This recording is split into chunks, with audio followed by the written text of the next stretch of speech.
My next guest is one of the best coaches in the business right now, and he's helping the Korean zombie Chan Sung Jung prepare for his fight against Brian Ortega coming up here on October 17th at UFC Fight Night. It is Eddie Cha joining me here on the program. Eddie, how are you? Good. How are you, man?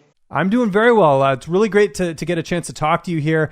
Let's start first with the camp that you have put together. What was the reason for doing it in South Korea? Was it like a travel restriction thing? Because I'm sure you would have probably liked to do it in the United States.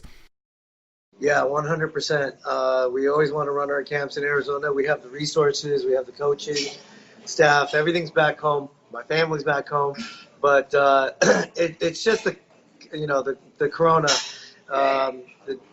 Zombie was just a little hesitant about that, and so we decided to run camp out here. Excellent. How long have you actually been out there? Because I know it seems like it has been a bit. It has. We've been out here a little over a month. The minute we arrived, there's quarantine out here. So right when you get off the airport, they put you on a bus, send us directly into it's like a hotel pretty much. And then we were there for 2 weeks. And then after the 2 weeks, we got out and we got some freedom and we started camp. Excellent. Now I know Zombie had the eye injury that was sort of known after the Edgar fight. When was he actually able to get back to training after that? I think it was around 3 months or so. Mm-hmm. No contact, obviously. He was just kind of working out a little bit here and there, strength and conditioning with our strength coach. But he started. I think it was about 6 months or so. He started light sparring, wrestling, and so forth. But the eye's 100%. He's good to go. He can see clearly. And he's going to be ready to go October 17th. Yes, and we're looking forward to it. It seemed like there was a bit of notice for this fight. When did you guys actually sign pen to paper on the matchup? This fight was actually supposed to happen over a year ago. Mm-hmm. And, way before that in December. And then we rescheduled it again for August, I believe it was. And then that's when the corona hit, got extreme out here, and then back home and so forth. So it just kind of kept postponing. So we set the date for October. Yes, but at least you've had a lot of notice for it, getting ready for the opponent. And obviously there's some bad blood heading into this fight as well with, it's been documented with what Ortega did to, Jay Park and everything. I can't remember the last fight that Zombie's had where, he's had an opponent where there is some bad blood here. How do you as a coach control him and, keep his emotions in check for a big fight like this? He's so focused. He's done with the trash talking. He's a complete professional. I think he got a little carried away, and that's not the type of fighter and individual that he is. And so we're just kind of doing our thing, There's not a lot of footage on Brian since the last time he's fought Holloway. So I know he switched camps and so forth. So I don't know what to expect from him. We can only go by what we see on film. And, the biggest thing is we're just kind of focused on what we want to accomplish this fight, what we're looking to cover, how we're improving from last fight to this fight. And I can just tell you he's a lot stronger than he was last camp. He's about 4 to 6 pounds heavier every day from what he was from last fight during this time. His right hand feels stronger, left hook feels stronger. His footwork is getting better. We worked on feints, movements, reaction times. So I'm excited. He's growing every single time. This is my third fight with him. The Moicano fight was the first. Frankie was the second, and this will be the third. Yes, 2 finishes too, right? So that's pretty impressive getting to work with you. Now, as a coach, are you corresponding back home with your team in Arizona, or are you just doing everything with the coaches in Korea? No, we're in contact every single day, actually. Coach Santino DeFranco, he's our jiu-jitsu coach, our head coach back at Fight Ready. Talk to Captain Eric every day. Dave Zoen is kind of the guy that puts all this together, is our owner at Fight Ready. Coach Chad EK is our strength and conditioning coach. He's on live right now. Let me see if I can find Zombie. There we go. We're getting a Cribs edition here. Oh, yeah. So that's him right here. Very cool. It's our core day today. So he's getting that in right now. Yeah, we got Bobby Moffitt right here. Oh, awesome. Nice. Yeah. So, we're in contact with all the coaches back home. it's a complete team effort. I'm the only one out here for coaches, but they're literally with me. We talk every day. We're going to go over film. I send them all the sparring videos. They go live with me on the wrestling days, jiu-jitsu days, and so it's been nice. I'd say so. We saw some of the names there, Bobby Moffett, Johnny Case. Who all came out from Arizona to help Korean Zombie train? Is it just them? Yeah, just the two of them, and then we have about 3 guys over here. A couple of BJJ black belts. We have a couple of strikers out here. But, not to say that the U.S. is better or anything like that, but, I just brought 2 of my guys, and just in case somebody gets injured, we have a couple other guys on standby and stuff. But, yeah, he's been dropping some guys, so good thing that we have a couple extra bodies. Yes, got to be prepared for those shots by Zombie for sure. Now, in terms of Ortega as an opponent, I mean, like you mentioned, we haven't seen him since December of 2018. I was actually at that fight. It was in Toronto. That's where I was living at the time. So it has been a while. Now, do you focus a little bit more on the jiu-jitsu for this fight, just in case it does go to the ground, or do you focus more on Zombie's strengths and utilize those, just his weapons? We cover all facets. I think jiu-jitsu is only used when it hits the ground. I mean, I know he's got a great guillotine, great back game and stuff like that, but we've been focusing a lot on wrestling. We work our jiu-jitsu probably a little bit more than we did, but even a year ago, last December, I know we were working a ton of it, so it's kind of nice that we already had a head start. We already got a month in prior, kind of went over our old notes and stuff like that, but we definitely work on our strengths. We're working on game plans on strikes and stuff like that. It's no surprise what we want to do and what he wants to do, and so it's just a matter of who can impose their will and their game plan for this fight. How about the weight cut? And the reason I bring that up is because, it'll be coming up to a year almost since Zombie fought last, maybe a little bit less, but it has been a bit of a layoff heading into this fight. How do you keep his weight in check? Because I know when you're off for that long, sometimes it's tougher to make that cut. Yeah, when he runs camps out in Arizona, we have Trifecta. We use the UFC for that. It's a little different. They don't ship internationally, but his mother-in-law is great. They live together. She prepares all the meals. His weight's on point. Our strength and conditioning coach is amazing. Coach Chad, he's got him on point. If you just see his body transformation. We were just talking about it the other day. Is that he's had shoulder surgery. I think he's had over 12 surgeries, but his shoulders are the reason why he wouldn't be able to do pull-ups. So he can only do like 3 pull-ups. Now this camp, he's doing like 10 pull-ups, 4 sets in between, what we call warrior workouts. And so his strength is really, really increasing. It's shown vast amount of increase this camp. So I'm excited for him to go. His hand speed looks faster than it's been. His pop is there. I think he's starting to.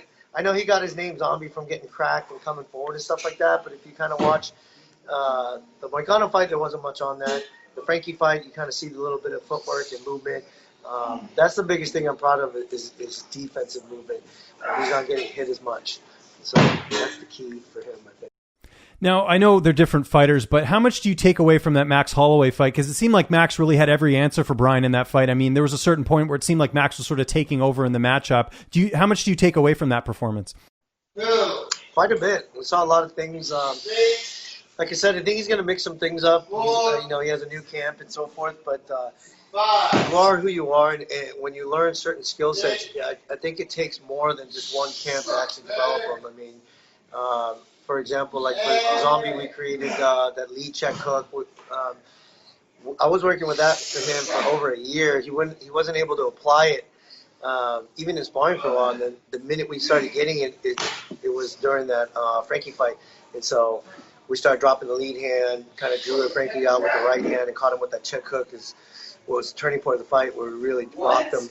But that's just a perfect example. It just takes time to develop a skill set. So when I know he's going to be working on some stuff, and I heard some of his interviews, but hopefully, he'll be able to try to implement it. But for us, it's our 3rd fight going in together.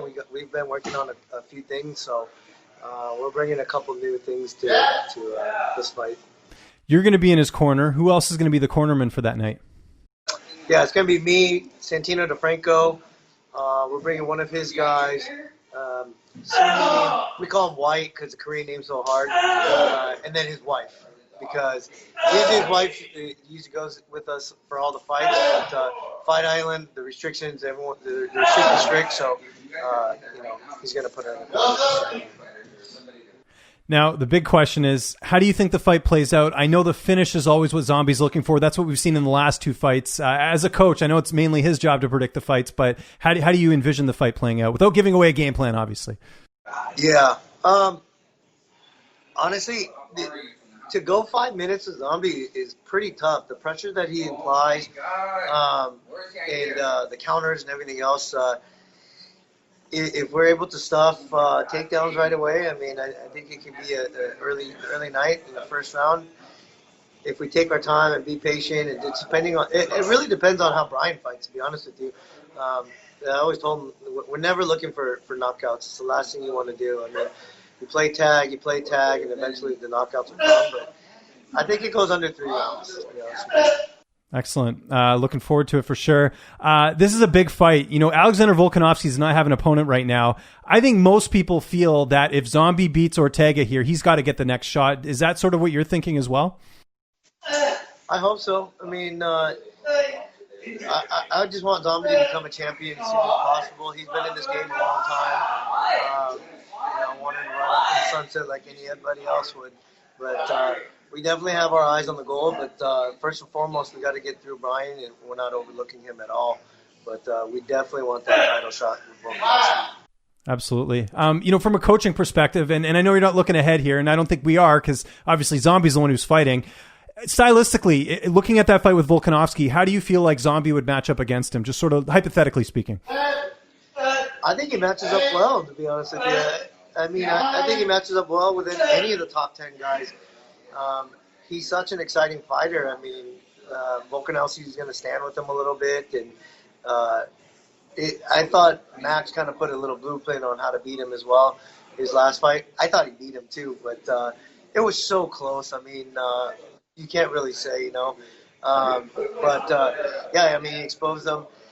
Just kind of like when we were watching that Ortega fight. I mean, Max is such a volume guy. He hit the first fight with Brian. I mean, he hit him. I think it was a record, right, of how many times he outstruck him, and stuff like that.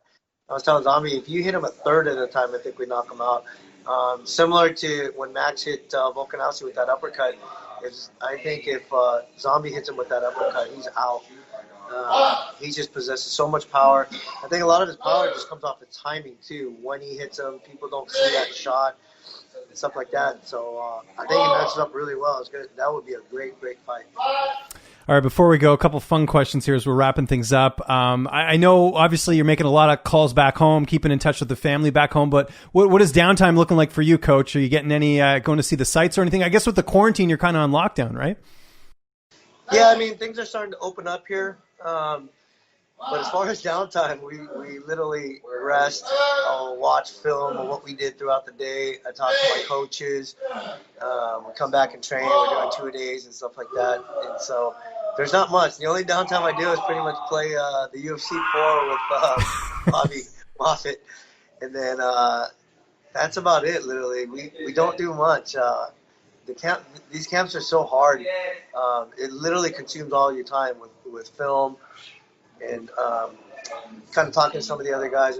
Henry Corrales, one of our guys on fight team, he's got a fight coming up, so we broke down Brandon Gertz. And yeah, it's been long days. I can't wait to get back home to my family. We're almost there. We got about a month to go. Who's better at UFC, you or the Wolfman? I'm killing him. Do you play with Zombie, or who's your character? Oh, we mix it up a little bit. We go every different weight class, but yeah, it's fun. I downloaded during quarantine, and I just couldn't. I didn't like playing it for some reason against the computer. And then, I've been beating his ass. We just talked about that. He said the opposite.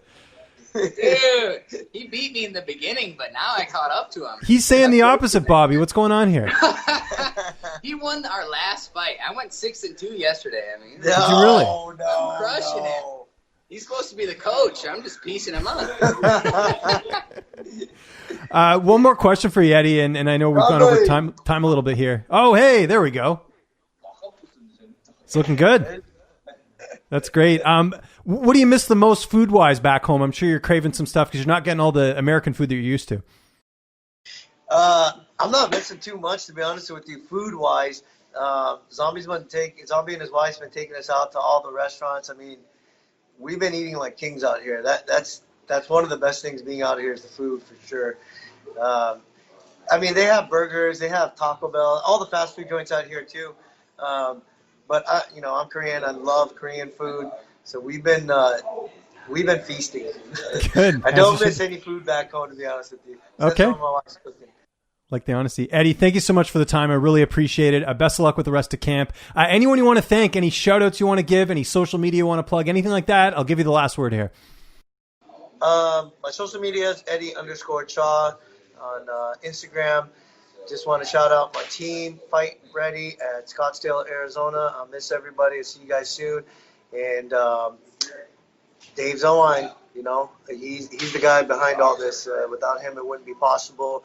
And then our fight team, our coaches, Alan Byers, Santino DeFranco, Angel Cejudo.